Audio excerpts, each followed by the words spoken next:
Olá, eu sou o Marcos Rogério e este é o quarto vídeo da série Conheça a Reforma Administrativa.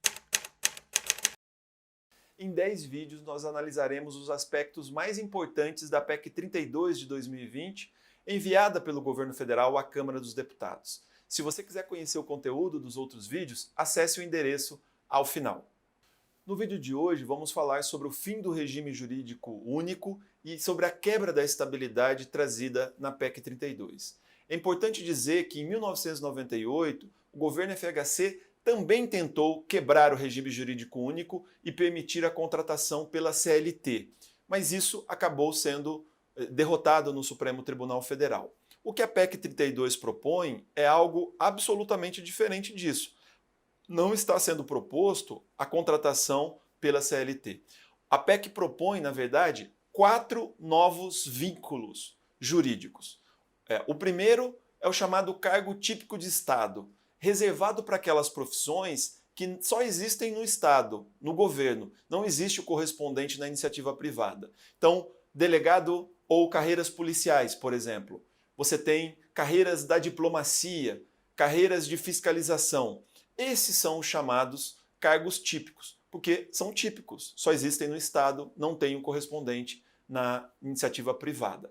Esses cargos típicos serão atingidos pela reforma também, mas o impacto é bem diferente. O que muda para eles é que, ao invés de prestar o concurso e tomar posse no cargo, agora haverá o concurso, que será a primeira etapa, e depois haverá o chamado vínculo de experiência. A pessoa tem que permanecer 2 anos nesse vínculo de experiência e ao final desse período, aí vai sair o resultado do concurso, os melhores serão aprovados e quem não atingir os objetivos não tomarão posse.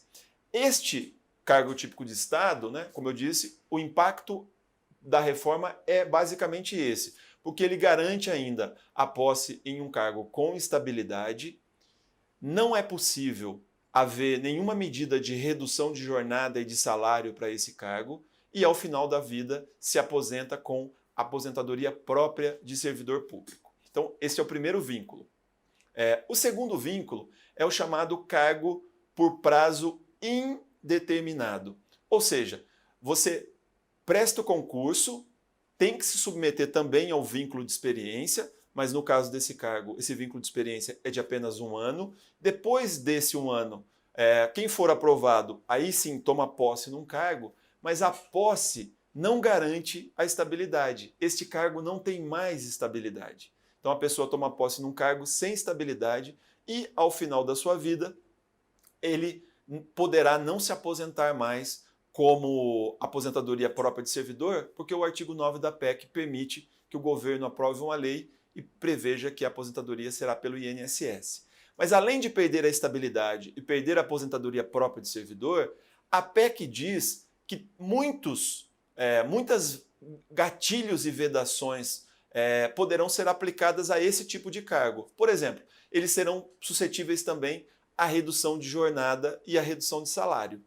E mais, como não tem mais estabilidade, se as contas do governo estiverem no vermelho, o governo poderá demitir essas pessoas, já que elas não têm mais estabilidade. Então, para os cargos por prazo indeterminado, perde-se a estabilidade, permite-se a redução de jornada e salário e pede-se a própria aposentadoria de servidor. Poderão ser aposentados pelo INSS. Mas, Marcos, quem serão essas pessoas? E aqui, pessoal, está basicamente 90 e tantos % dos servidores públicos brasileiros. Estão os professores e professoras, os profissionais de saúde, os profissionais da cultura, da assistência, e todos os profissionais administrativos do governo municipal, estadual, distrital e federal. Ou seja, os setores médios e pequenos do serviço público serão duramente atingidos por essas mudanças da PEC. Tem um terceiro vínculo trazido pela PEC, que é o chamado vínculo por prazo determinado ou temporário. Então, hoje já existe a contratação temporária, mas ela se aplica a situações muito específicas, em situações de calamidade, ou para fazer um censo do IBGE, por exemplo, que o prazo é de duração muito pequeno. A PEC traz mudanças permitindo a contratação de temporários para muitas situações. Inclusive, por exemplo, se os servidores saírem em greve para reivindicar salário, poderá ter contratação temporária. Poderá ter contratação temporária para situações tão distintas que, ao fim e ao cabo, os especialistas estão entendendo que o governo não vai mais fazer concurso público e vai substituir por cargos temporários. Esses cargos temporários não têm nenhuma garantia. Você é contratado por um período de tempo e depois poderá ser demitido como qualquer trabalhador da iniciativa privada. O contrato por prazo determinado, o contrato temporário, ele é um dos contratos de maior precarização do serviço público. O quarto modelo de vínculo é o cargo de direção e assessoramento. Ah, Marcos, mas hoje já existem as funções comissionadas e os cargos comissionados. É verdade, mas as funções comissionadas, elas são reservadas aos atuais servidores públicos e servem para que esses servidores subam na hierarquia ali do órgão e possa fazer a gestão, a administração desses órgãos.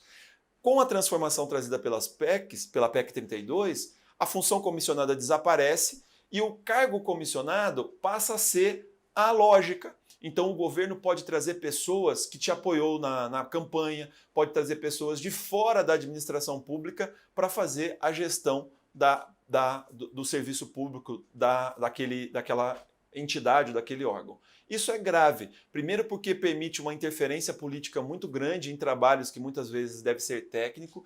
E segundo, porque se esse servidor não fizer exatamente aquilo que manda o governo, mesmo que não seja o correto, o governo poderá mandar ele embora a qualquer tempo. Então, esses 4 modelos de vínculo, cargo típico de Estado, prazo indeterminado, contrato temporário e livre assessoramento e direção, esses 4 modelos de vínculo, ao invés de melhorar a relação do Estado com o povo na prestação de serviço, na verdade cria muitas instabilidades e inseguranças. Mas eu quero chamar a atenção importante. Desses 4 modelos de vínculos, só um vai ter estabilidade, que são chamados cargos típicos de Estado. Todos os demais não terão estabilidade. E, minha gente, alguns podem até pensar que a estabilidade é um privilégio do servidor, já que a iniciativa privada não tem. A iniciativa privada não tem estabilidade e a lei criou o FGTS, o Fundo de Garantia, como uma forma de recompensar. Mas isso não está sendo criado pela PEC. Você pede a estabilidade pura e simplesmente. Mas a estabilidade, ela nasce no Brasil em 1915 exatamente para proibir que um governo ganhasse uma eleição, mandasse todo mundo embora, nomeasse novas pessoas e essas pessoas não conheciam a própria dinâmica do serviço público. Então, foi sendo criado as leis para a estabilidade como uma forma de garantir a continuidade e também a profissionalização do serviço público. Logo depois da estabilidade, a Constituição de 1934 introduziu o concurso público. Então, o concurso público garante o mérito, garante a qualidade de quem vai ingressar na administração pública. E a estabilidade garante que esse servidor terá uma certa autonomia, mas, acima de tudo, não deverá cumprir ordens ilegais ou ordens que não sejam corretas. É claro que nós temos problemas, Ninguém está dizendo que o serviço público brasileiro funciona às mil maravilhas, mas toda agenda de mudança ela precisa mudar para melhor e não retroceder ao que o Brasil era antes de 1915. A estabilidade ela é uma garantia para o servidor e para a população de continuidade do serviço público e, sobretudo, de profissionalização do serviço público. Este modelo não foi testado em outros países para dizer que funciona, está sendo experimentado no Brasil e, por isso, é fundamental que você se informe, que você participe das discussões, que você se mobilize, porque este tema vai mudar completamente o Estado brasileiro e a prestação de serviço público. E esse tema, por essas mudanças, é muito sério para ficar nas mãos apenas dos políticos. É fundamental que você também participe desse debate.